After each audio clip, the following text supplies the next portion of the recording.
దేవుడి నామానికి స్తోత్రములు కలుగును గాక. మరొకసారి ఉదయకాల సమయమున దేవుడి చక్కటి అవకాశమును, ఈ చక్కటి సమయమును, ఆయన యోగ్యత, ఆయన అర్హత, ఆయన భాగ్యం దేవుడు మనకు అనుగ్రహించి ఉన్నాడు. మరి ఆ విషయాలు మనం జ్ఞాపకం చేసుకుంటూ ఉన్నాం. దేవుని యొక్క ఆత్మ కార్యములు అనగా పరిశుద్ధాత్మ యొక్క కార్యములు మనము చూస్తూ ఉన్నాం. గడిచిన కొన్ని వారాల నుంచి దేవుడు మనతో ఈ విషయము మనతో మాట్లాడుతూ ఉన్నాడు. మరి అందుని బట్టి దేవుడి నామానికి నిజంగా మహిమ కలుగును గాక. ఎందుకంటే ఆయన పరిశుద్ధాత్మని గురించి మాట్లాడటానికి ఎవరికి సాధ్యము కాదు. ఎందుకనంటే ఆయన పరిశుద్ధాత్ముడు కనుక. దేనికైనా క్షమాపణ ఉంది, కానీ పరిశుద్ధాత్మను దూషించడానికి లేక దాని గురించి కాని మాటలు, దుర్మార్గమైన మాటలు, లేకపోతే ఆయన దూషించకరమైనటువంటి క్రియలు ఏదైనా చేసినా ఎంత మాత్రము క్షమాపణ లేదు అన్న సంగతిని మనము జ్ఞాపకం చేసుకోవాలి. అందుకే మరి దేవుని సన్నిధిలో ప్రార్థన పూర్వకంగా అందరం ఉండాలి. మనం ప్రార్థన పూర్వకంగా వచ్చినాను కనుక మన రీతిలో దేవుడు మనతో మాట్లాడుగాక. హల్లెలూయా. మనం చూసినాం ఏంటంటే మొదటి కొరింథీయులకు రాసినటువంటి పత్రిక 12వ అధ్యాయం 13వ వచనంలో మనం చూసినప్పుడు ఆత్మయందు బాప్తిస్మము కలిగిన వారమై, పొందుకున్న వారమై ఉండాలి అని మనం చూస్తున్నాం. రెండవదిగా మనం చూస్తున్నాం ఏంటంటే రోమీయులకు రాసినటువంటి పత్రిక 8వ అధ్యాయము 14వ వచనం నుంచి 17వ వచనం వరకు మన దినాన అటుపోయిన వారంలో మనము చూడగలిగినాం. ఏంటిది అది అంటే ఆత్మ మనల్ని, పరిశుద్ధాత్మ మనల్ని నడిపించాలి అని దాని గురించి దేవుడు మనతో చాలా విషయాలు మనతో మాట్లాడినాడు. కనుక మరి ఆ రీతిగా ఒకసారి మాట మనం చదువుకుందాం దయచేసి. సహోదరులారా,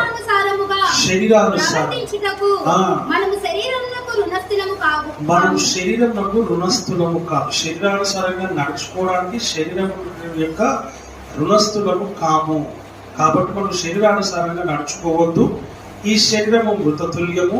ఈ శరీరము పాతి పెట్టబడుతుంది. ఈ శరీరము ఏ మట్టిలో నుంచి తీయబడిందో ఆ మట్టిలో కలిసిపోతుంది. కాబట్టి శరీరానికి మనకు ఎటువంటి సంబంధము లేదు అని వాక్యం ద్వారా మనం చూస్తున్నాం. చదువు. దేవుని ఆత్మ చేత ఎందరు నడిపింపబడుదురో వారందరూ దేవుని కుమారులయ్యుందురు అని చూస్తున్నాం.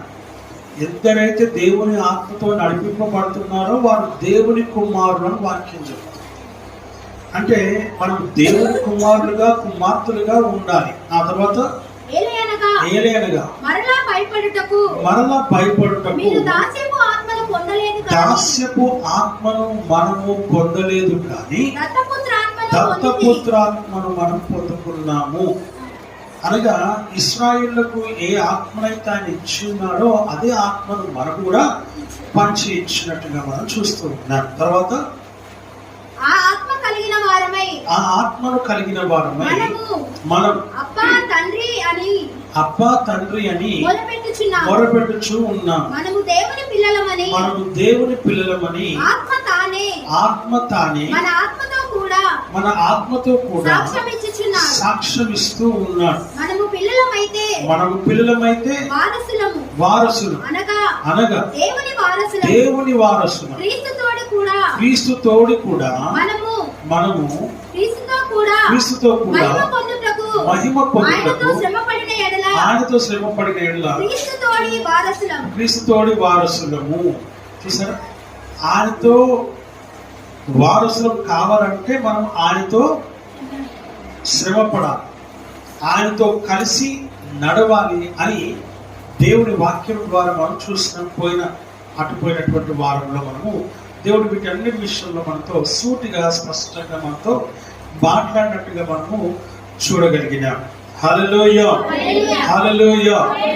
పరిశుద్ధాత్మ పొందుకోవడము, పరిశుద్ధాత్మలో బాప్తిసము తీసుకోవడము, పరిశుద్ధాత్మ ద్వారా నడిపింపబడము అనేది ఒక విశ్వాసికి చాలా ప్రాముఖ్యమైనటువంటి విషయం.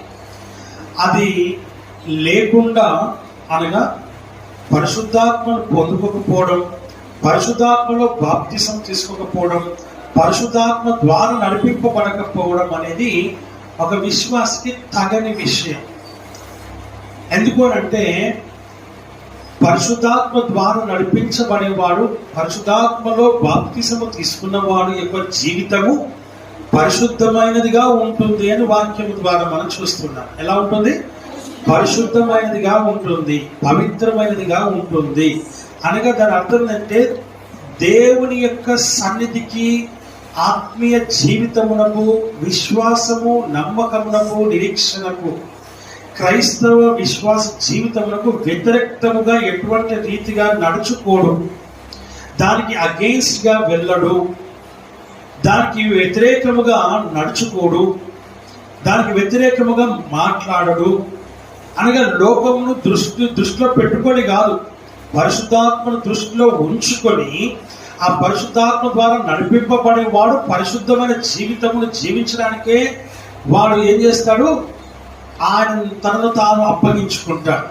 అప్పుడు ఆయన మనలను నడిపిస్తాడని దేవుని వాక్యము ద్వారా మనం ఇక్కడ గమనిస్తూ ఉంటూ ఉన్నాం. హల్లెలూయా, హల్లెలూయా. అలాగే నడిపింపబడాలి. నేను లోకానికి, నేను నా శరీరానికి ఎలాగైతే రుణస్తుని కానో అలాగే నేను లోకంలో కూడా రుణస్తుని కాదు అని తెలుసుకొని నువ్వేం చేయాలి? నేను పరలోకమునకు వారసుని, ఆయనకు నేను రుణస్తుని, పరలోకమునకు నేను రుణస్తుని. దేవుడే నన్ను ఇక్కడ ఈ లోకంలోకి తీసుకొని వచ్చాడు, తిరిగి నేను దేవుడి దగ్గరికి వెళ్తాను కాబట్టి నేను ఆయనకు రుణస్తుని అని నువ్వేం చేయాలి? ఆయన కోసం ఈ లోకములో నీవు జీవించాలి, ఆయన కోసం నువ్వు బ్రతకాలి, ఆయన కోసం నువ్వు జీవించాలి, ఆయన కోసం నువ్వు నడవాలి, ఆయన కోసం నువ్వు ఏం చేయాలి? లోకంలో సాక్షార్థమైన జీవితము కలిగి నువ్వు ఉండాలి. అనేకులకు మాదిరికరముగా, అనేకులు సూచనగా నీవు ఉండాలని వాక్యము ద్వారా మనం చూస్తూ ఉన్నాం. క్రీస్తును నీవు లోకానికి చూపించాలి. ఏం చేయాలి? క్రీస్తును నువ్వు లోకానికి చూపించాలి. నిన్ను నీవు క్రీస్తుకు ప్రతిబింబముగా కనబడాలి. నువ్వు ఒక అద్దముగా కనబడాలి. నిన్ను చూసినప్పుడు క్రీస్తు నీలో కనబడాలి. ఎదుటి వ్యక్తి నిన్ను చూసినప్పుడు క్రీస్తు నీలో కనబడాలి. నువ్వు కనబడకూడదు, క్రీస్తే నీలో కూడా కనబడాలి. ఇది ఒక ఆత్మీయ జీవితానికి సాదృశ్యం, మాదిరి, సూచన. It's an illustration and example for this world. వాక్యం చెప్తుంది ఆ రీతిగా ప్రేమ దేవుని బిడ్డ. అలాంటి ఆత్మీయ జీవితాన్ని కలిగి ఉండాలి అని అంటే ఆ పరిశుద్ధాత్మలో ఏం కావాలి? బాప్తిస్మము తీసుకోవాలి. ఆ పరిశుద్ధాత్మ ద్వారా నువ్వు నడిపింపబడాలి అని వాక్యము ద్వారా మనం ఇక్కడ హెచ్చరికను మనం పొందుకుంటూ ఉన్నాం. ఆత్మీయంగా నడవాలంటే, ఆత్మీయంగా ఉండాలంటే, ఆత్మీయంగా నువ్వు జీవించాలి అని అంటే ప్రేమ దేవుని బిడ్డ చాలా ఈజీ. కానీ లోకానుసారమైన వ్యక్తులకైతే చాలా కష్టం. లోకానుసారంగా జీవించే వాళ్ళకి కష్టం, అబద్ధాలు చెప్పే వాళ్ళకి కష్టం, మోసం చేసే వాళ్ళకి కష్టం. ఈ లోకానుసారమైనటువంటి క్రియలలో పడి జీవిస్తున్న వాళ్ళకి కష్టం. ఈ లోకానుసారమైనటువంటి పద్ధతులు, ఆచారాలు ఏవైతే ఉన్నాయో వాటిలో ఉన్నటువంటి వారికి కష్టం. దేవుని వాక్యం సెలవిస్తున్న మాట మనం చూస్తున్నాం. మరొక పాస్టర్ గారు ఫోన్ చేసి అన్నాడు, అన్న మా నాన్నగారి యొక్క మెమోరియల్ సర్వీస్ ఉంది, అనగా ఏడాది మాసకం ఏమంటుందండి, 1 year డెత్ యానివర్సరీ ఉంది, రావాలి అన్నాడు.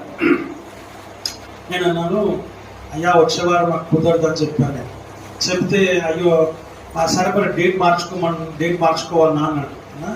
డెత్ యానివర్సరీ చేసేవాడికి ఏ రోజు చనిపోయాడంటే పలానా రోజు చనిపోయాడు, 6వ తారీఖు చనిపోయాడు. 6వ తారీఖు చనిపోతే మరి నువ్వేంది ఎప్పుడు చేస్తున్నావు అని అంటే అంటాడు, లేదన్నా యాక్చువల్గా చనిపోయింది ఆగస్టులో చనిపోయాడు. అయితే నేనేమనుకున్నా అంటే 11 నెలలు చేయాలి కదా అన్నాడు. నేను అన్నాను, నువ్వు వాక్యాన్ని బాగా చదివావా? నువ్వు సేవకుడివి కదా, నువ్వు దేవుని యొక్క సన్నిధిని ఎరిగిన వాడవే కదా అని అన్నాడు. అంటే చుట్టాలందరూ కూడా 11 మాసంలో చేయాలని పట్టుపడుతున్నారు వాళ్ళ అన్యులు అని అంటే నేను అన్నాను, వాళ్ళ అన్యులు అయితే నువ్వు దేవుని బిడ్డవు కదా, దేవుని బిడ్డకి నెగ్గాలనా లేకపోతే అన్యులు నెగ్గాలనా అని అడిగాను. అని అంటే చుట్టాలందరూ ఇట్లా ఉన్నారు అట్లా ఉన్నారు, నాకు కూడా అది ఇష్టం లేదు. నా భార్య కూడా కరెక్ట్గా ఏ రోజు చనిపోయాడు, 18వ తారీఖు ఆగస్టు నెలలో 18వ తారీఖు చనిపోయాడు. దానికి ముందే 11 నెలలు చేయాలని చెప్తూ ఉన్నారు. అందు గురించి అనేసి బిఫోర్ చేద్దామనేసి నేను కూడా ప్రయత్నం చేస్తున్నా అని అన్నాడు. అంటే నేను అన్నా, అలా కాదు, నీ బర్త్డే రోజు ఏ రోజు నీ బర్త్డే అని అడిగినాను. పలానా రోజు అని చెప్పాడు. ఏ నెల అంటే పలానా నెల అన్నాడు. ఆమె హల్లెలూయా. మరి ఎప్పుడు చేసుకుంటున్నావయ్యా అని అన్నా. అని అంటే అదే రోజు చేసుకుంటున్నా. 11 నెలలు చేసుకోకపోయావా అన్నాడు. 11 నెలలు చేసుకోకపోయావా అంటే అట్లయితే చేస్తారన్నా. అంటే మరి ఇది ఎట్లయితే చేస్తున్నావు అన్నాను. 1 year యానివర్సరీ అంటే ఏంటిది అని అన్నా. 1 year అంటే ఏంటిదన్న? 1 yearకి 11 months 12 months అన్న. ఏ డేట్ ఆ డేట్కి 1 year అవుతుందా లేకపోతే దానికి ముందు నెలలో చేసేది 1 year అంటారా అన్న. అంటే అక్కడే ఉంది కదా ఇన్కంప్లీట్. హల్లెలూయా. అవునన్నా, కరెక్టే అన్నా, నాకు కూడా ఇది తోచలేదు. నా భార్య చెప్తుంటే నేను వినట్లేదు. నా బంధువుల గురించే నేను ఆలోచిస్తున్నా. మరి నీ సాక్ష్యం నువ్వు చూపించాలి కదా, నీ సూచన, నీ ఉదాహరణ జీవితం కనపరచాలి కదా, నీ క్రైస్తవ సాదృశ్య జీవితాన్ని నువ్వు కనపరచాలి కదా. నీకంటూ ఆయన మార్మన్స్ పొందాడు, మీ నాన్న పొందాడు. ఎక్కడ పొందాడు అంటే గొప్ప సేవకు దగ్గర మార్మన్స్ పొందాడు, గొప్ప సేవకు దగ్గర రక్షణ పొందాడు, గొప్ప సేవకు దగ్గర బాప్తిసం తీసుకున్నాడు. మరి ఆ గొప్ప సేవకుని యొక్క డెత్ యానివర్సరీ ప్రతి సంవత్సరం చేస్తారు. 11 నెలలు చేయట్లేదు కదా అని అంటే అవునన్నా. ఆమేన్ హల్లెలూయా. బంధువుల సంగతి, బంధువులు ఒకవేళ వదిలేని తర్వాత మళ్ళీ వాళ్ళే వస్తారు. ఆమేన్ హల్లెలూయా. వాళ్ళ రూట్ లో కాదు నువ్వు వెళ్ళాల్సింది, వాళ్ళ యొక్క మార్గంలో కాదు నువ్వు వెళ్ళాల్సింది, వాళ్ళ మాటల్లో కాదు నువ్వు చిక్కుకోవాల్సింది, వాళ్ళ దాంట్లో కాదు నువ్వు నడవాల్సింది. ఈ లోకపు ఆచారాలన్నీ కూడా లోకానికి సంబంధించినవి, ఆత్మకు సంబంధించినవి ఎంత మాత్రము నిన్ను పరలోక రాజ్యానికి చేర్చేవి కావు అన్న సంగతిని మనం జ్ఞాపకం చేసుకోవాలి. ఒకవేళ నువ్వు అడిగితే అబద్ధాలు చెప్పని వాడు ఎవడున్నాడు, మోసం చేయని వాడు ఎవడున్నాడు, ద్రోహం చేయని వాడు ఎవడున్నాడు, దొంగతనం చేయని వాడు ఎవడున్నాడు, మాట మార్చేవాడు ఎవడున్నాడు, ఈ లోకంలో కోపం లేనివాడు ఎవడున్నాడు, పగ లేనివాడు ఎవడున్నాడు, పక్కలతో మాట్లాడిన వాడు ఎవడున్నాడు అని అంటే వాళ్ళు అలా ఉన్నారని నువ్వు అలా ఉండాల్సిన అవసరం లేదు. వాళ్ళకి మాదిరిగా నువ్వు ఉండు. ఆమేన్ హల్లెలూయా. నువ్వెలా ఉండాలి? వాళ్ళలాగా కాదు నువ్వు ఉండాల్సింది, వాళ్ళని కాదు నాకు చూపించాల్సింది. క్రీస్తును చూపించమని వాక్యం చెబుతుంది. ఎవరు చూపించాలి? ఎవరు చూపించాలి? క్రీస్తును చూపించు. నువ్వు చూపించు. వాళ్ళు చూపించలేకపోతున్నారు, కరెక్టే. నువ్వు వాళ్ళని చూస్తూ ఉన్నావు. నువ్వు నిజంగా దేవుని బిడ్డవైతే, నువ్వు నిజంగా దేవుని కుమారుడు అయితే, నేను చెప్పాను మా అమ్మ December 5th చనిపోయింది. మేము December 5th చేసాం. ఎప్పుడు చేసాం? అప్పుడు చేశానా? అప్పుడైనా చేసింది 11 నెలల November 5th చేశాను. ఆమేన్ హల్లెలూయా. నువ్వు అన్యుల పద్ధతుల్లోకి వెళ్తున్నావు, జాగ్రత్త.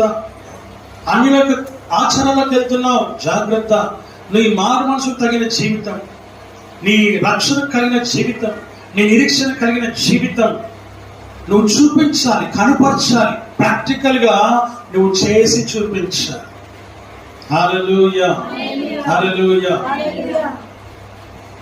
వాక్యం సెలవిస్తున్న మాట మనం చూస్తూ ఉంటున్నాం. ఒకవేళ నాకు చెప్పడం ఇష్టం లేకపోతే ఏం చేస్తారు? నేనైతే మర్చిపోతూ ఉంటాను. నిన్న జరిగిందే మర్చిపోతాను. వచ్చే సంవత్సరం కదా 11 మనం ఒక్కరు చెప్పుకున్నా మనం వెళ్ళిపోయేసి మన ఇంటికాడ చేసుకోవచ్చు, ప్రాబ్లమే లేదు. హల్లెలూయా. ప్రేమ దేవుని బిడ్డ, వాక్యం సెలవిస్తున్న మాట ఏంటంటే ఈ ఆచారంలో నువ్వు పడ్డావంటే దయచేసి నీకు పరలోక రాజ్యం ఉండదు అన్న సంగతిని జ్ఞాపకం చేసుకో. వాళ్ళు చేస్తున్నారని వీళ్ళని చూపిస్తున్నావు, వాళ్ళని చూపిస్తున్నావు, ఎవరెవరో చూపిస్తున్నావు. నువ్వు మాత్రం క్రీస్తును చూపించు. నువ్వు క్రీస్తును చూపించు. చూపించడానికి దేవుడి లోకంలోకి నేను తీసుకుని వచ్చాడు. ఎవరి కోసమో దేవుడు దీన్ని తీసుకొని రాలేదు ఈ లోకంలోనికి. ఆయన నిన్ను తీసుకొని వచ్చాడు. నన్ను చూపించమని దేవుడు చూపించమని ఈ లోకంలోకి తీసుకొని వచ్చాడు. ఒకరిని కాదు, ఒకరిని చూసి ఏం నేర్చుకోవాలి? మంచి నేర్చుకోవాలి. అబద్ధాన్ని నేర్చుకోవద్దు, మోసాన్ని నేర్చుకోవద్దు, ఈర్ష, ద్వేష, కక్ష, అసూయ కలిగినటువంటి వ్యక్తులను అవి చూసి నేర్చుకోవద్దు. మనం వాటన్నిటిని విడిచిపెట్టి మన వాక్యం చెబుతూ ఉంది. సాక్షాత్మైన జీవితం ఈ లోకంలో నువ్వు జీవించాలి. ఎవడు కరెక్ట్గా ఉన్నాడు, ఎవడు కరెక్ట్గా లేడు, నువ్వు కరెక్ట్గా ఉండవు అని చెప్తున్నాడు దేవుడు. అందుకే వారిలో ఒంటరి అయిన వాడు 10,000 మందితో సమానం. నువ్వు ఒంటరివే కావచ్చు, నువ్వు ఒంటరివే కావచ్చు, ఒంటరివే కావచ్చు. ఆమేన్, హల్లెలూయా, హల్లెలూయా. వారిలో ఒంటరి అయిన వాడు 10,000 మందితో సమానుడు. ఎంత గొప్ప దేవుడా! నువ్వు ఒంటరి అనుకోద్దు ఎప్పుడు. నువ్వు ఒంటరిగా అయినప్పటికీ నువ్వు 10,000 మందితో సమానం వాక్యం చెప్తావు. మరి ఏది గొప్ప? వాళ్ళలో కలిసిపోయేది గొప్పనా? లేదు ఒంటరిగా ఒంటరిగా 10,000 మందితో సమానమైన వ్యక్తిగా ఉండే వ్యక్తివి ఆ జీవితం గొప్పదా? ఏది గొప్పది? ఆలోచన చేయండి. వాక్యం చెప్తుంది, ఏం చెప్పట్లేదు అన్నమాట. నా సొంత మాటలు అయితే అది ఎందుకు పనికిరావు. వాక్యం చెప్తుంది స్పష్టంగా. అందుకే షూలమిత్ అంటుంది, నా ప్రియుడు 10,000 మందిలో అతి సుందరుడు అని చెప్తాడు. అతి సుందరుడు, అతను అతి సుందరుడు అని చెప్తాడు. శ్రేష్టమైన వాడు అని చెప్తాడు. నా ప్రియుడు గొప్పవాడు, 10,000 మందిలో గొప్పవాడు. అందరూ కలిసిపోయిన వాడు కాదు ఆయన. నువ్వు కూడా కలిసిపోవద్దని వాక్యం చెప్తుంది. అందరూ ఎందుకు కలుపుకుంటున్నావు? అందరినీ నువ్వు ఎందుకు కలుపుకుంటున్నావు? నువ్వు కలుపుకోవడానికి కోసం కాదు ఉన్నది. నువ్వు సపరేట్గా కనపడాలి, నువ్వు వేరుగా కనపడాలి. అందరినీ ద్వేషిస్తారు, ఒప్పుకుంటారు. అందరు నీ మీద కోపం పెట్టుకుంటారు, ఒప్పుకుంటారు. అందరూ నీ మీద పగలు పెట్టుకుంటారు, ఒప్పుకుంటారు. అందరినీ నువ్వు కాదంటారు, ఒప్పుకుంటారు. అందరు నిన్ను నిందిస్తారు, అవమానిస్తారు, ఒప్పుకుంటారు. అందరూ నిన్ను వెలివేస్తారు, ఒప్పుకుంటారు. ఎవ్వరు నిన్ను ప్రేమించరు, ఒప్పుకుంటాను. అందరు నిన్ను దూరం పెడతారు, ఎవరితో మాట్లాడరు. కానీ నీ దేవుడితో మాట్లాడుతున్న సంగతి జ్ఞాపకం చేస్తాను. హల్లెలూయా. The Creator is come to you. సృష్టికర్త అయినప్పుడు దేవుడు నిన్ను ప్రేమించి నీతో మాట్లాడుతున్నాడు. ఈ లోకంలో ఉన్న వాళ్ళు కాదు నీతో మాట్లాడాల్సింది, దేవుడు నీతో మాట్లాడుతున్నారు. అది నీకు కావాల్సింది. ఈ లోకం నిన్ను పరలోకం చేర్చదు, దేవుడు నిన్ను పరలోకానికి తీసుకొని వెళ్తాడు. ఆయనే స్వయంగా వచ్చి నిన్ను పిలుచుకొని నిన్ను ఎత్తుకొని ఆయన తీసుకొని పోతాడన్న సంగతిని నీవు జ్ఞాపకం చేసుకోవాలని వాక్యం ద్వారా చూసుకుంటున్నాం. ఏది గొప్ప విషయం అంటే ఆయనే నీ కోసం వచ్చి నిన్ను ఎత్తుకొని తీసుకొని పోతాడు. హల్లెలూయా. అలాంటి ఆత్మీయ జీవితాన్ని కలిగి ఉన్నాడు. మీతో అందరు ఇక్కడ ఉన్నారు. నేను ఎత్తుకొని తీసుకొని వెళ్ళేటప్పుడు విడవబడ్డ గుంపులో అందరూ నిన్ను చూస్తూ ఉంటారు. హల్లెలూయా. అయిపోయింది, ఇంకా వాళ్ళకి ఏ అవకాశం కూడా లేదు. ప్రేమంది ఈ లోకంలో దూషించబడుతున్నావా, ద్వేషించబడుతున్నావా, ప్రేమ వెలివేయబడుతున్నావా, త్రోసివేయబడుతున్నావా, లోకం నిన్ను ప్రేమించట్లేదా, నిన్ను గుర్తించట్లేదా, ఈ లోకం నిన్ను కాదంటుందా, ఈ లోకం నిన్ను పూర్తిగా దూరం చేసేసిందా, ఎంత మాత్రం నిన్ను లెక్క చేయట్లేదా, వారి వైపు కాదు నువ్వు చూడాల్సింది. నువ్వు చూడాల్సింది వెలివేసే వారి వైపు కాదు, దూషించే వారి వైపు కాదు, లేకపోతే నేను నిందించే వారి వైపు కాదు, నేను అవమానించే వారి వైపు కాదు. దేవుని వైపు నువ్వు చూస్తే చాలు. ఆ దేవుడు నిన్ను చూడాలన్న సంగతిని నీవు జ్ఞాపకం చేసుకో. ఆ దేవుడు నిన్ను చూసి నిన్ను ఎత్తుకొని ముదిమి వచ్చే వారు నిన్ను ఎత్తుకునేవాడు ఆయనే. ఆ తర్వాత నిన్ను తీసుకొని వెళ్ళేవారు కూడా ఆయనే అన్న సంగతిని నీవు గ్రహించాలని వాక్యము ద్వారా మనం చూస్తూ ఉన్నాము. హల్లెలూయా. ఇది ఆత్మీయ జీవితానికి తగినటువంటి జీవితం జీవించాలి. రుణస్థులం ఈ లోకానికి. మనం ఎంత మాత్రం సంబంధం మనకు లేనే లేదు. No, we belongs to Christ as well as we belongs to heaven. అంతే కదా. ఈ లోకానికి సంబంధించిన వారు మనం కాదు, పరలోకానికి సంబంధించిన వారము. పరలోకానికి సంబంధించిన వ్యక్తి ఎలా ఉండాలా, పరలోకం ఎలా ఉందో, యేసయ్య ఎలా ఉన్నాడో అలా నువ్వు ఈ లోకంలో ఉండాలనే వాక్యం ద్వారా మనం చూస్తున్నాం. చదువుదాం దయచేసి చూడండి ఒకసారి. ఈ రోజున మనతో దేవుడు మాట్లాడే మాట మనం చదువుదాం. రోమిలకు రాసిన పత్రిక 8వ అధ్యాయం 26వ వచనం చదువుదాం దయచేసి. ఫస్ట్. అటువలే ఆత్మయు ఆత్మయు మన బలహీనతను చూచి మన బలహీనతలు చూచి సహాయము సహాయము చేయుచున్నాడు. చేయుచున్నాడు. ఏలయనగా ఏలయనగా యుక్తముగా ఉమ్, ఎలాగూ ప్రార్థన చేయవలెనో ఆ. మనకు తెలియదు గాని ఉమ్. ఉచ్చరింప సత్యము కాని ఉమ్. మూలుగులతో ఉమ్. ఆ ఆత్మ తానే ఉమ్. మన పక్షముగా ఉమ్. విజ్ఞాపనము చేయుచున్నాడు. ఆమేన్. హల్లెలూయా.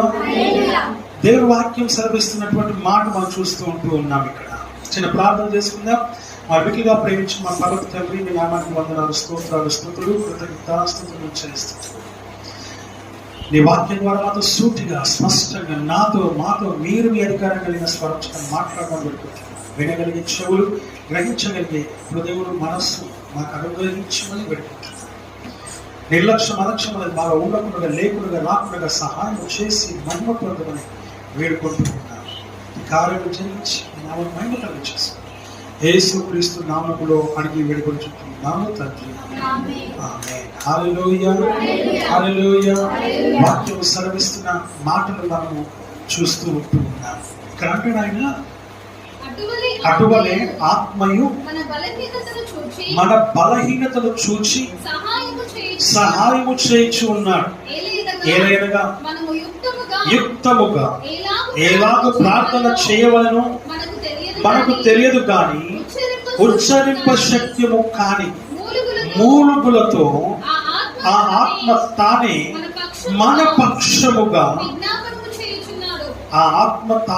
మన పక్షముగా ఏం చేస్తూ ఉన్నాడు? హల్లెలూయా. మరొకేమంటున్నాడు? మరొకసారి అటువలే ఆత్మయు మన బలహీనతలు చూచి అంటున్నాడు. ఎంత చక్కని మాట. అటువలే ఆత్మ ఏం చేస్తుందంట? మన యొక్క బలహీనత చూచి కదా. మన బలహీనత, మనం ఎక్కడ బలహీనంగా ఉన్నాము. బలహీనత అంటే శరీరానుసారంగా బలహీనత కాదండి. ఏ బలహీనత? దేంట్లో బలహీనంగా ఉన్నాము? ఆత్మీయ జీవితంలో, ఆత్మలో ఎక్కడ ఏ విషయంలో మనం బలహీనంగా ఉన్నామో కదా. మనం ఎక్కడ బలహీనంగా ఉన్నామో, చదువుకునే పిల్లలు 6-7 సబ్జెక్టులు ఉంటాయి. మ్యాథ్ చాలా మందికి రాదు, నాకు కూడా రాదు, కానీ అకౌంట్స్ బాగా చేస్తాం. ఆమేన్. హల్లెలూయా. హల్లెలూయా. క్యాల్కులేషన్స్ బాగా చేస్తా, ఫాస్ట్. రాదు కానీ చేస్తా. ఇప్పుడు వచ్చింది అంటే జ్ఞానం దేవుడు ఇచ్చాడు కాబట్టి. అప్పుడు లేదు. ఇప్పుడు మనం ఏం చేస్తాం? మ్యాథ్ ట్యూషన్ టీచర్ని మనం ట్యూషన్ పెట్టిస్తాం కదా. బాగా డబ్బులు ఉంటే ఇంకా మంచి టీచర్ని చూస్తాం, ఇంకా మంచి కాలేజ్, ఇంకా మంచి స్కూల్లో వేస్తాం. ఇక్కడ ఏదైతే మనం వీక్ ఉన్నామో, ఆ వీక్ సబ్జెక్ట్ ఏదైతే ఉందో దాంట్లో మనం ఒక టీచర్ని ట్యూషన్ పెట్టిస్తాం. అట్లాగే ఆత్మీయ జీవితంలో ప్రార్థనలో వీక్ ఉన్నావా, వాక్యంలో వీక్ ఉన్నావా, వరాల్లో వీక్ ఉన్నావా, ఆయన సన్నిధిలో వీక్ ఉన్నావా, ఆయన సహవాసంలో వీక్ ఉన్నావా, లేక ఇంకా దేంట్లోనైనా వీక్ ఉన్నావా? ఆ వీక్ ఎక్కడైతే బలహీనంగా ఉన్నావో ఆ బలహీనతల్లో చూసి ఆ పరిశుద్ధాత్మ ఏం చేస్తాడు? మనకి ఏం చేస్తున్నాడంట? సహాయము చెప్పాలి అందరు. సహాయము.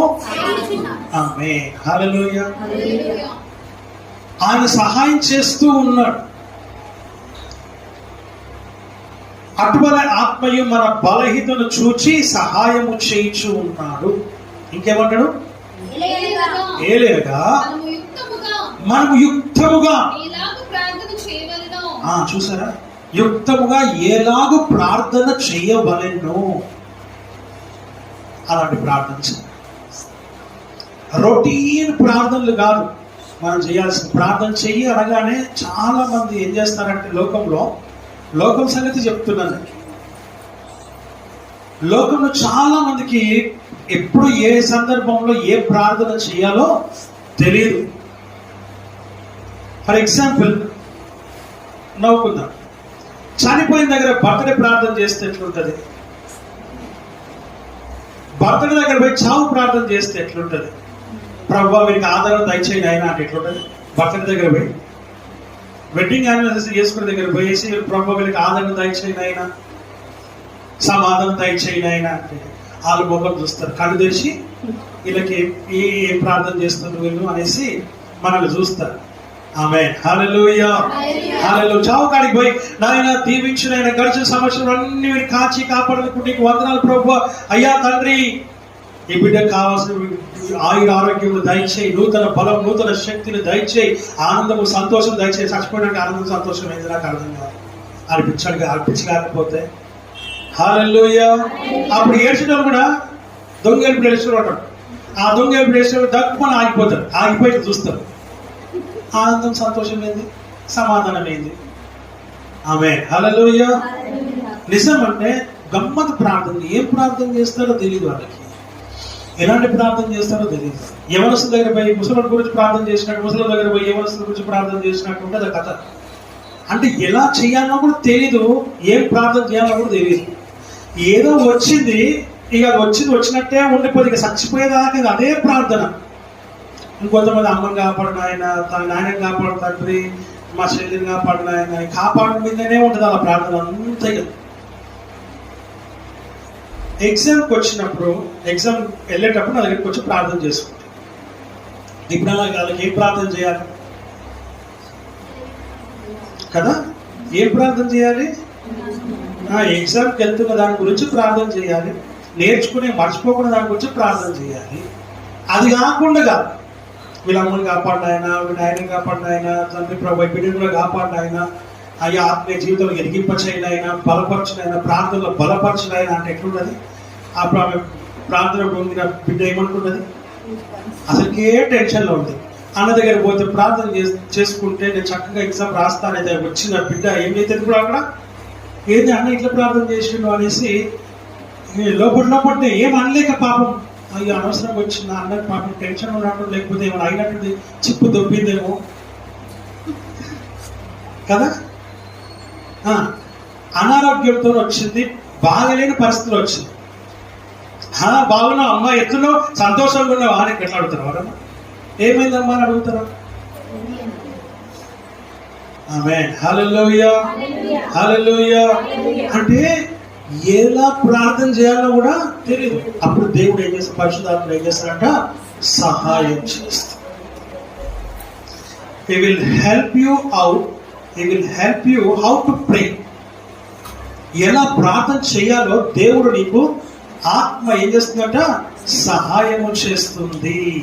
కీర్తన గ్రంథం చదివినాక ఆ కీర్తన గురించి ప్రార్థన చేయాలి. పాటల గురించి స్టార్టింగ్ ప్రేయర్, ఆరాధన స్టార్టింగ్ ప్రేయర్ ఏంటిది? అదే చేయాలి. పాటలు అయిపోయినాక ఏం ప్రేయర్ చేయాలి? అదే చేయాలి కదా. సాక్ష్యాలకు అయిపోయిన తర్వాత ప్రార్థన చేయమంటే సాక్ష్యాల గురించి చేయాలి. మరో లోకంలో ఏం చేస్తారు మనుషులు? మొత్తం నా గాత ప్రార్థన వస్తుందని చెప్పి 15 నిమిషాలు 15 నిమిషాలు చేస్తారు. కాదు, దాని గురించి బస్ అంతనే. అది నేర్చుకునేటువంటి రీతిగా పరిశుద్ధాత్మ మనకు సహాయం. ఎక్కడ వీక్ ఉన్నావో, ఎక్కడైతే బలహీనంగా ఉన్నావో, ఆ బలహీనత దగ్గర నుంచి దేవుడు ఏం చేస్తాడు? మనల్ని బలపరుస్తాడు. మరొకసారి గట్టిగా అటువలే మన బలహీనతను చూచి సహాయం చేయుచున్నాడు. ఏలయనగా మనము యుక్తముగా మాట లాంటిలా చేసుకోండి. అదొక్కటి రౌండప్ కూడా చేసుకోండి. యుక్తముగా అంటే ఎట్లా ప్రార్థన చేయాలో, ఎలాంటి ప్రార్థన చేయాలో. మన నాన్న ఐసీలో ఉన్నాడు, హాస్పిటల్లో ఉన్నాడు.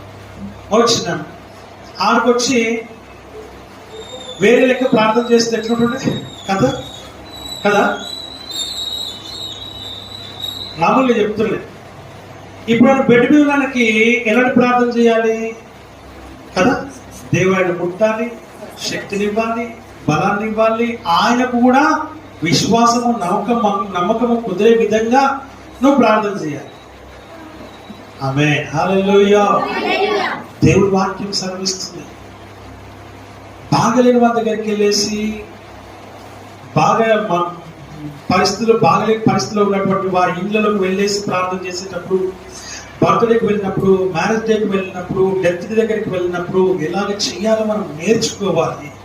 అలాంటి ప్రార్థన మనం యుక్తముగా ఎలాగ ప్రార్థన చేయాలో, యుక్తంగా అంటే ఎలా ప్రార్థన చేయాలో మనకు దేవుడు ఏం చేస్తారంట, ఆత్మ ఏం చేస్తుంది, సహాయము చేస్తుంది.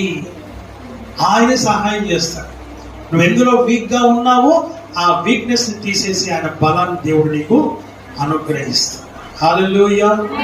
ఇంకమ్మా, ఎలాగో ప్రార్థన చేయవలెను మనకు తెలియదు కానీ, ఉచ్చరింప శక్యము కానీ, మనకు తెలియదు కానీ యేసయ్యకి అన్ని తెలుసు, పరిశుద్ధాత్మునికి అన్ని తెలుసు. హల్లెలూయా. మనకు తెలియదు కానీ పరిశుద్ధాత్మునికి అన్ని తెలుసు. ఆ పరిశుద్ధాత్మ యొక్క నడిపింపుని కావాలి అని అంటే ఇప్పుడు ఏం చేయాలి, నిన్ను నీవు దేవునికి సమర్పణ చేసుకోవాలి, అప్పగించుకోవాలి. Surrender your self. ఏం చేసుకోవాలి, సరెండర్ చేసుకోవాలి. సరెండర్ చేసుకుని నిన్ను నువ్వు చేసుకునే విధంగా నువ్వు ఉండాలి. హల్లెలూయా, హల్లెలూయా. అప్పగించుకోవాలి. నేను నడిపించు.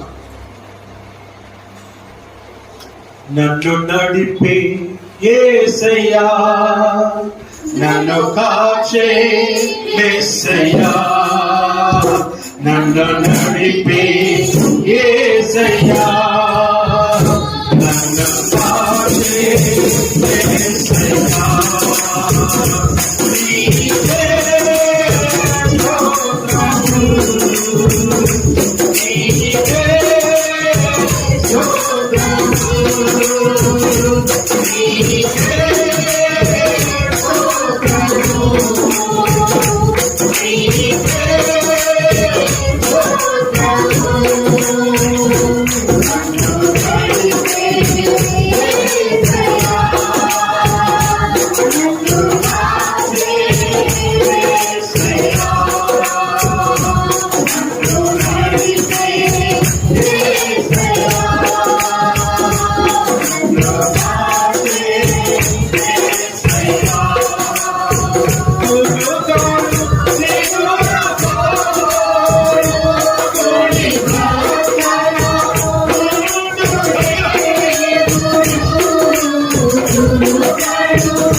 నడిపే గొప్ప దేవుడు ఆయన. ఎలాంటి దేవుడు ఆయన? నిన్ను నడిపే దేవుడు. ఆయన నిన్ను నడిపితే ఎంత అద్భుతంగా ఉంటుంది.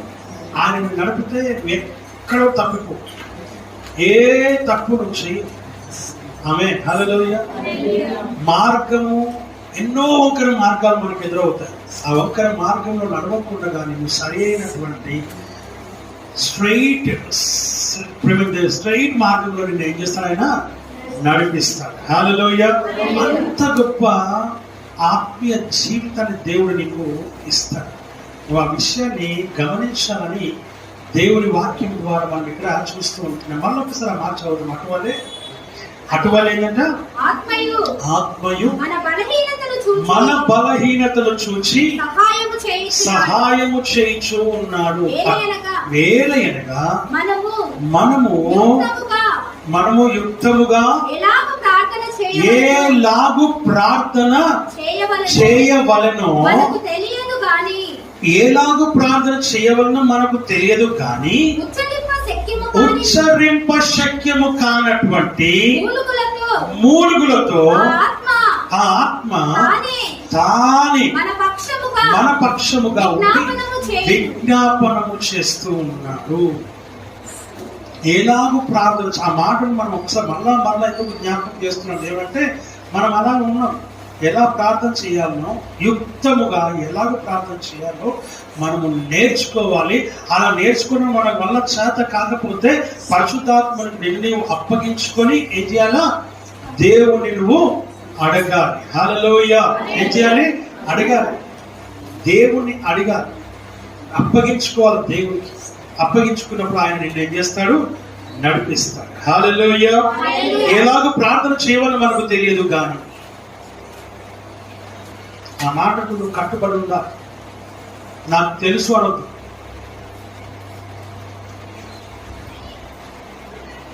ఇంకొక సంవత్సరం ఆమె హల్లెలూయా అయితే 30 సంవత్సరాలు నేను పరిచర్యలోకి వచ్చి 30 సంవత్సరాలు. ఇప్పటికి నాకు ఏం తెలియదు, ఇప్పటికి నాకు ఏమీ తెలియదు. అదే మాట చెప్పాలి. నాకు తెలుసు అని అంటే నా అంత మూర్ఖుడు ఇంకొకడు లేడు. ప్రార్థన ఎలా చేయాలో నాకు ఒకప్పుడు తెలియదు, నిజంగా చెప్పాలి. ఒకప్పుడు స్టార్టింగ్లో ప్రార్థన ఎలా చేయాలో తెలియనప్పుడు కొంతమంది సేవకులను అడిగా. నేనే సంఘానికి వెళ్తున్న ఆ సేవకులను అడిగా. నాకు నేర్పించలేదు, ఎవ్వరు చెప్పలేదు, ఇలా చేయాలి అని చెప్పలేదు. ఈ అంశానికి, లేకపోతే ఈ అనారోగ్యానికి, ఈ సంతోషానికి, లేకపోతే ఈ కష్టానికి ఇలా చేయాలి అలా చేయాలని ఎవ్వరు కూడా నాకు నేర్పించలేదు. అడిగితే కూడా నేర్పించలేదు. ఎప్పుడైతే నన్ను నేను దేవునికి అప్పగించుకున్నానో, ఎప్పుడైతే నన్ను నేను దేవునికి సమర్పించుకున్నానో, ప్రభువా నాకు నేర్పించు నాయన అని దేవుని దగ్గర అడిగాను. అందుకోనేమో వాళ్ళు నేర్పించలేదు నాకు, నేను దేవుణ్ణి అడగాలనేసి. అప్పుడు ఎప్పుడైతే నేను దేవుని దగ్గర మోకాళ్ళు వేశానో, ఎప్పుడైతే దేవుని దగ్గర నేను ఉపవాసం ప్రార్థన చేయడం మొదలు పెట్టాను, దేవుడు అన్నిటి విషయాలు ప్రార్థన చేయడం నేర్పించాను. ఆమేన్, హల్లెలూయా. అలాంటి ఆత్మీయ జీవితాన్ని మనం నేర్చుకోవాలి. హల్లెలూయా, హల్లెలూయా. వాక్యం సెలవిస్తున్న మాటలు మనం చూస్తాం. మన సొంత ప్రయత్నాలు వద్దు, ప్రేమ దేవుని బిడ్డ. ఎలాగూ ప్రార్థన చేయాలో మనకు తెలియదు, కానీ నాకే వచ్చు మనం అనుకోకూడదు. ప్రేమ నీకేమి రాదు చెప్తామా, నాకు ఏమీ రాదు, ప్రభువా నీవే నాకు సహాయకుడవై నన్ను నడిపించు, నేర్పించు, నన్ను బలపరచు. ఆమేన్, హల్లెలూయా. అంతేగాని నాకు అన్ని వచ్చు అనుకో, నీకేమి రాదు. నాకైతే ఏమి రాదు, నీకు ఒకవేళ వచ్చేమో నాకు తెలియదు. వాక్యం సాగిస్తున్న మార్గం చూస్తున్నాను. ఎప్పుడు చదివిన కొత్తగానే ఉంది, ఎప్పుడు చదివినది ఎప్పుడు చదవలేదు అనిపిస్తుంది, ఎప్పుడు చదివిన అసలు ఇది ఏది ఇంత కొత్తగా ఉంది అనిపిస్తుంది. చదివిన వాక్యమే 4 సార్లు నేను బైబిల్ కంప్లీట్ చేశాను. ఇక సగం అయితే ఎన్నిసార్లు కంప్లీట్ చేశానో నాకు తెలియదు. అయినప్పటికీ కూడా ఇప్పటికి కూడా బైబిల్లో ఏది నాకు తెలియదు. ఆమేన్, హల్లెలూయా. ఆయన దగ్గర కూర్చొని ప్రభువా నాకు ఏది తెలియదు నాకు నేర్పించా అంటే, నీ తగ్గింపును, నీ వినయమును, నీ విధేయతను చూసి ఆయన నేను నేర్పిస్తాడు. అంతేగాని నాకు అన్ని తెలుసానంటే దేవుని దగ్గర కూర్చోవద్దు. ఇద్దరు ప్రార్థన మందిరంలోకి వెళ్ళారంట, ఆలయం దగ్గరికి వెళ్ళారు. ఒకడు సరాసరి లోపలికి వెళ్ళిపోయి, ఒకడు బయటే ఉన్నా, ఒకడు లోపలికి వెళ్ళిపోయి ఆమేన్ హల్లెలూయా హల్లెలూయా, నాకు పాటలు పాడడం తెలుసు, నాకు ప్రార్థన చేయడము తెలుసు, నాకు వాక్యము చదవడము తెలుసు, నాకు తర్వాత అన్ని తెలుసు, ఉపవాసము తెలుసు, వారంలో నేను కానుకలు వేస్తున్నా, నెలకు దశమ భాగం వేస్తున్నా, రకరకాలుగా అన్ని చెబుతూ ప్రార్థన చేస్తూ ఉన్నాడు. నేను ఇట్లా, నేను అట్లా, నేను ఈ ఉద్యోగం చేస్తే, నేను ఆ ఉద్యోగం చేస్తే నాకు ఇంత సంపాదన వస్తుంది, నాకు ఇంతగా అది ఉంది ఇది ఉంది, నాకు కాక అందం ఉంది, అందరు నన్నే చూస్తారు, నాకు కాక గొప్ప జ్ఞానం ఉంది, అందరు నా దగ్గరికే వస్తారు. హల్లెలూయా అని ప్రార్థన చేస్తుంది. లోపల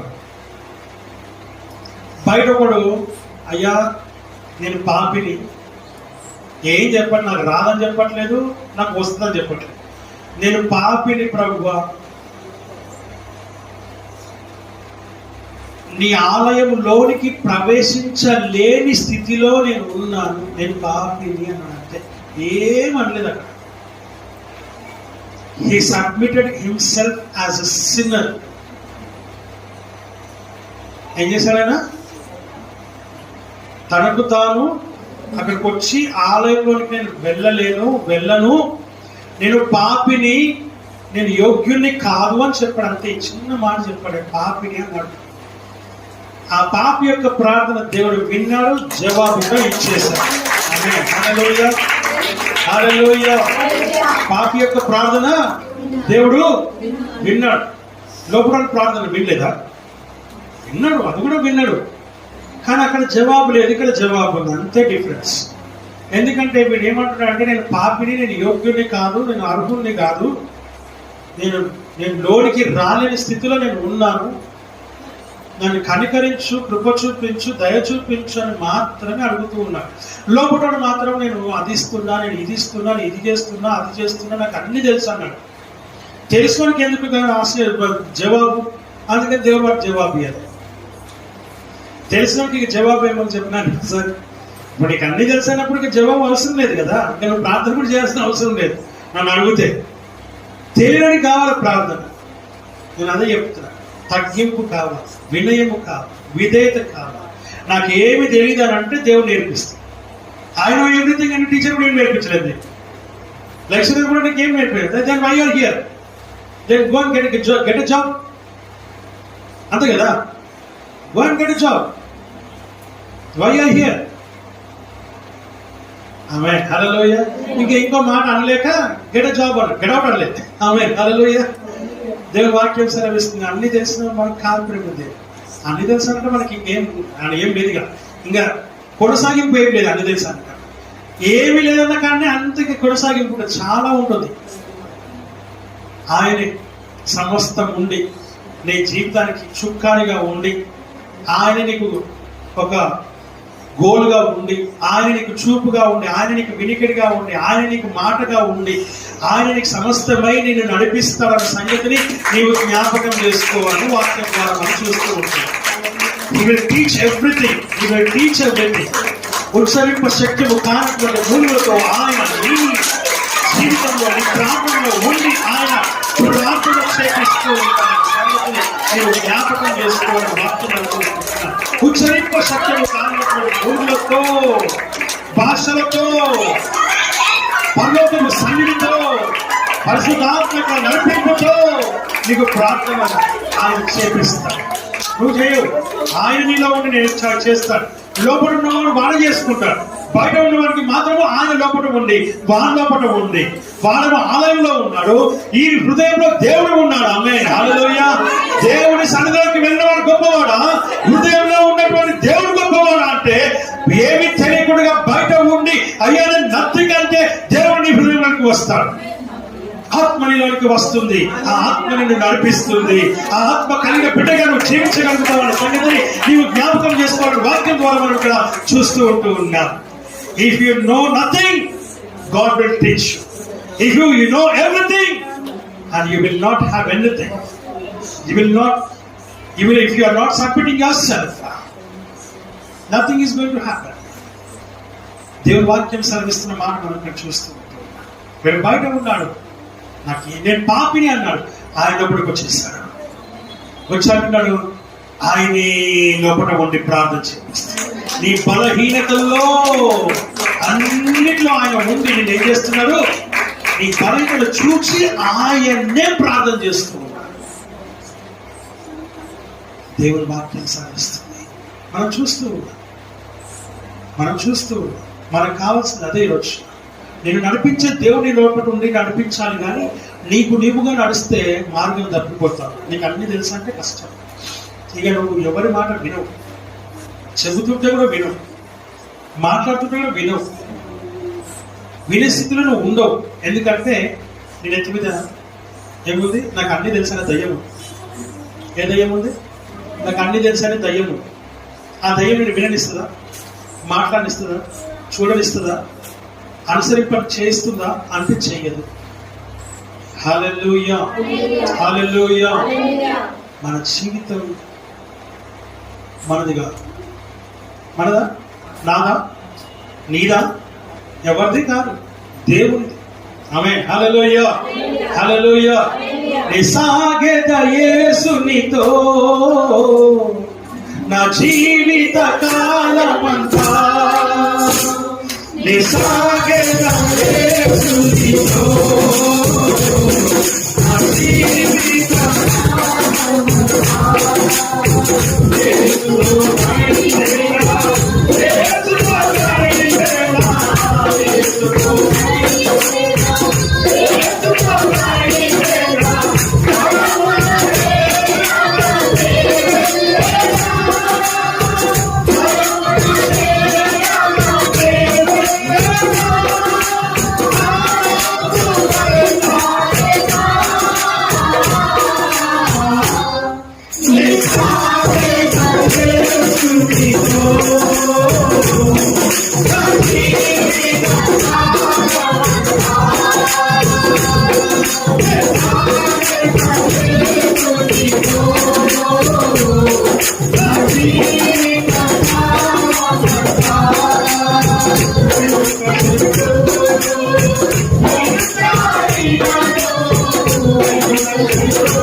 సాగిత యేసునితో నా జీవిత కాలమంతా, నువ్వు జీవిత కాలమంతా దేవునితో నడవాలి.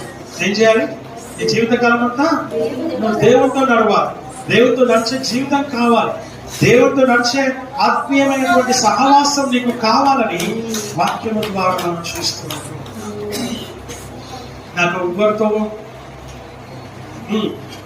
నాకెవరితో కొన్నిసార్లు మనం అనుకుంటాం, ఈ పాపల మధ్యలో నేను వెళ్ళను, ఈ నీచుల మధ్యలో నేను ఉండను. వేసే పాపల మధ్యలోకి వచ్చాడండి. ఎక్కడికి వచ్చాడు? ఎవరి దగ్గరికి వచ్చాడు? లోతు ఎక్కడున్నాను? సొదొమ గొమొర్రా పట్టణంలో ఉన్నానా? మరి దేవుడు నువ్వు పాపల మధ్యలో ఉన్నావు కాబట్టి, నీచుల మధ్యలో ఉన్నావు కాబట్టి నిన్ను నేను ఏంటి విడిచిపెడతాను అన్నాడా? అబ్రహాము దగ్గరికి వెళ్ళి చెప్తూ ఉన్నాడు. ఏమని చెప్తూ ఉన్నాడు? ఇదిగో నీ బంధువు దగ్గరకు వచ్చాను అన్నాడు. ఆయన చెప్పలా. ఆమేన్, హల్లెలూయా. ఏం చెప్పలా, కానీ అబ్రహాం గారికి అర్థమైంది. ఎందుకంటే ఆత్మీయంగా ఉన్నాడు కదా, ఆయనకు అర్థమైంది. ఎందుకు వచ్చాడు అని అడిగాడు. ఆయన్ని వంట కూడా చేశాడు. చేయగానే చెప్తున్నాడు, ఇలా శుద్ధమ గుమర నాశనం చేయాలనుకుంటున్నాను. 50 మంది, 40 మంది, 30 మంది, 20 మంది, 15 మంది, 10 మంది, 5 మంది ప్లీజ్ అని అంటే ఎస్ అన్నాడు. వెంటనే గోతుల గురించి ఆమె హల్లెలూయా, నీ గురించి అందరు ప్రార్థన చేస్తున్నారు, నువ్వు మాత్రం వేరుగా ఉన్నావు, నువ్వు మాత్రము సపరేట్గా ఉన్నావు. ఆమె హల్లెలూయా. కాదు ప్రేమ దేవుడు, అందరి మధ్యలో ఉండాలి, అందరితో ఉండాలి, అందరిలో ఉండాలి. నేను గొప్పని అనుకుంటే కాదు, లేకపోతే నాకెందుకు ఈ కష్టము అని అనుకుంటే కాదు, ఎందుకు నాకు ఈ శ్రమ అంటే ఒకసారి నీ జీవితంలో నీవు ఎదురవుతున్న కష్టాలు చూసి పారిపోతున్నావా? డబ్బులు లేకపోతే ఎక్కడికి ఒక దగ్గరికి వెళ్ళి సంపాదిస్తున్నావుగా, ఎక్కడికి వెళ్ళి ఒక దగ్గరికి వెళ్ళి తెచ్చుకుంటున్నావుగా, ఎక్కడికి వెళ్ళి ఒక దగ్గరికి వెళ్ళి నువ్వు నీ జ్ఞానంతో, నీ తెలివితో, లేకపోతే నీ శ్రమతో ఎక్కడో ఒక దగ్గర తెచ్చుకుంటున్నావు కదా. తెచ్చుకోకుండా ఉండట్లేదు కదా. ఉద్యోగం చేస్తున్నావా, అప్పు తెచ్చుకుంటున్నావా, లోన్ తెచ్చుకుంటున్నావా, ఇంకేదో చేస్తున్నావా, తెచ్చుకుంటున్నావు, ఈ కుటుంబాన్ని పోషించుకుంటున్నావు. అట్లాగే సంఘంలో కూడా అందరితో కలిసి ఉండాలి. అందరు కలిస్తేనే, ప్రార్థన చేస్తేనే ప్రేమ దేవుని సన్నిధిలో నీ ప్రార్థన బలముగా ఉంటుంది. నాకెందుకు వచ్చిన గొడవ అనుకుంటూ ప్రేమ దేవుడు అలా అనుకుంటే ఎవ్వరూ కరెక్ట్ కాదు. ఆమె హల్లెలూయా, హల్లెలూయా. అందరు కలవాలి, అందరితో కలిసి ప్రార్థన చేయాలి, అందరం కలిసి దేవుని సన్నిధిలో మనం ఉండాలి. నువ్వు ఒక అవయవమై ఉన్నావన్న సంగతిని జ్ఞాపకం చేసుకో.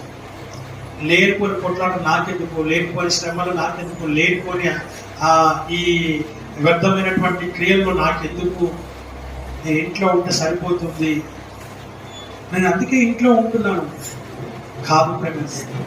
అందుకుగా దేవుని లోకంలో తీసుకొచ్చింది, అందుకుగా దేవుని నీ లోకం నిన్ను రక్షణ కలిగజేసింది, మార్గం శిక్షింది, బాప్తిసం తీసుకుంది. ఆత్మీయ జీవితంలో నువ్వు దేవుని ఆత్మను కలిగి నువ్వు జీవించడానికి దేవుడిచ్చిన ఆత్మ. అందుకుగా నువ్వు సపరేట్గా ఉండడం కోసం.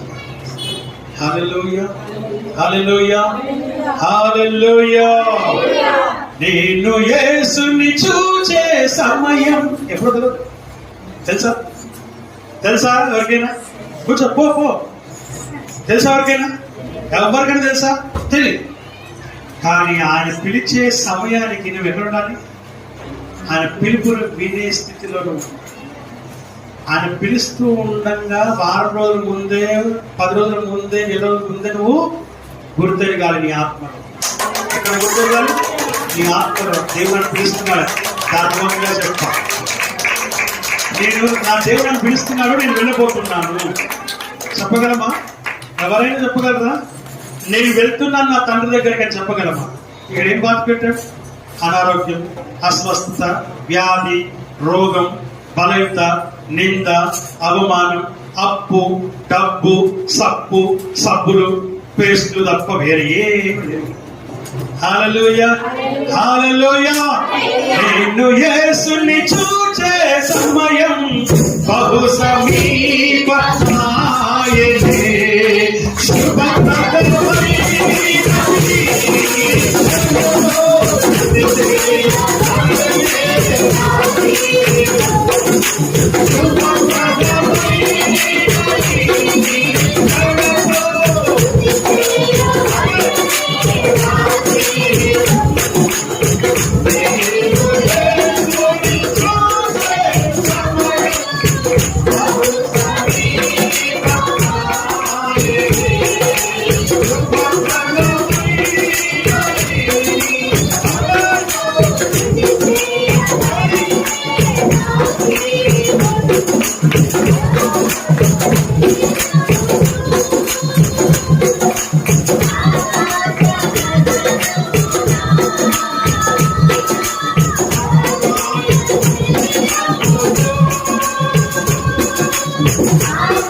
హల్లెలూయా. దేవుడు నీకు ఇచ్చిన తలాంత, దేవుడు నీకు ఇచ్చిన ఆత్మ, దేవుడు నీకు ఇచ్చిన వరం, దేవునికి ఇచ్చిన ఆశీర్వాదం, దేవునికి ఇచ్చినటువంటి ప్రేమ దేవుని గల ఫలములు ఏవైతే ఉన్నాయో కంప కింద కమ్మి పెట్టడం కాదు. వాక్యం చెప్తుంది వాటిని పంచి పెట్టాలి, వాటిని వాడాలనేసి, వాటిని వాడే స్థితిలో ఉండాలనేసి. అలాగే గంప కింద కమ్మి పెడితే అవి చిరుము పట్టిపోతాయి, అవి పాడైపోతాయి, అవి చెడిపోతాయి, అందులో పనికిరాకుండా పోతాయి. నీ ఆత్మీయ జీవితం నువ్వు పాడు చేసుకోవడం కోసం కాదు, నీ వరమును పాడు చేసుకోవడం కోసం కాదు, నీ వారి ఫలమును పాడు చేసుకోవడం కోసం కాదు, నీ తలంతులు పాడు చేసుకోవడం కోసం కాదు. ప్రేమ దేవుడు నీకు ఇచ్చింది వాటిని వాడాలని, గంప కింద కమ్మి పెట్టడం కోసం కాదు. ప్రేమ దేవుడు, you have to be used in the presence of the Lord. పాపుల మధ్యలో, నీచుల మధ్యలో, దోషుల మధ్యలో, అపరాధుల మధ్యలో, లోకస్తుల మధ్యలో, నీకు పరని వారి మధ్యలోని నీ యొక్క క్రెడిబిలిటీని నువ్వు చూపించాలి. నీ ఆత్మీయ జీవితాన్ని సానబెట్టుకోవాలి, నీ విశ్వాస జీవితాన్ని సానబెట్టుకోవాలి, నీ ప్రార్థన జీవితాన్ని సానబెట్టుకోవాలి. నీ ఆత్మీయ జీవితంలో నువ్వు ఇంకా పైకి ఎదగడం కోసమే దేవుడు నీకు వరం ఇచ్చింది, ఫలం ఇచ్చింది, తలాంత ఇచ్చింది. దేవుడు నీకు విశ్వాసం ఇచ్చింది. నీకు నీ జీవితంలో దేవునికి ఇచ్చిన ఆశీర్వాదం ఏదైతే ఉందో దాన్ని పాడు చేసుకోవడం కోసం కాదు. Sitting at home, nothing you are going to get. దేవుని వాక్యం సరే ప్రమోషన్ కావాలని నువ్వు ఉద్యోగం చేయాలి. అలాగే నీ ఆత్మీయ జీవితంలో నువ్వు ప్రతి ప్రార్థనలో ఉండాలి, ప్రతి ప్రార్థన కూటంలో నువ్వు ఉండాలి, ప్రతి ప్రార్థనలో యొక్క సహవాసంలో నువ్వు కనపడాలి, నువ్వు వాడబడాలి. దేవుడు అందుకే నేను పిలిచాడు, దేవుడు అందుకోసం ఈ లోకంలో తీసుకుని వచ్చాడు. నువ్వు ఆ విషయాన్ని జ్ఞాపకం చేసుకోవాలని వాక్యం ద్వారా మనం చూస్తాం. ఉచ్చరింప శక్యము కానటువంటి మూలతో నీ దేవుడు నీకు ప్రార్థన చేయించాలి. దేవుడు నిన్ను ఆశీర్వదిస్తే నువ్వేం చేస్తున్నావు? దాన్ని మూలకం పెట్టిస్తావు. జాగ్రత్త, దేవుని వాక్యం సెలవిస్తుంది, జాగ్రత్త నువ్వు అని వాక్యం నేను హెచ్చరిక చేస్తాను. ఉచ్చరింప శక్యము కాని మూలతో ఆ ఆత్మ తానే మన పక్షముగా విజ్ఞాపన చేస్తూ ఉన్నాడు. అనేకుల కొరకు అబ్రహాం ఎలాగైతే లోతు గురించి ప్రార్థన చేస్తున్నాడు, అబ్రహాం ఎలాగైతే తన కుటుంబం కొరకు, తన యొక్క సోదరుడు కుటుంబం గురించి ప్రార్థన చేస్తున్నాడు, తన బంధువు కుటుంబం గురించి ప్రార్థన చేస్తున్నాడు. అయ్యా 50, 40, 30, 20, 10, 5 అని చెప్పి ఎలాగైతే ప్రార్థన చేస్తున్నాడు, ఆ ప్రార్థన దేవుడు విన్నాడు, దేవుడితో మాట్లాడుతూ ఉన్నాడు.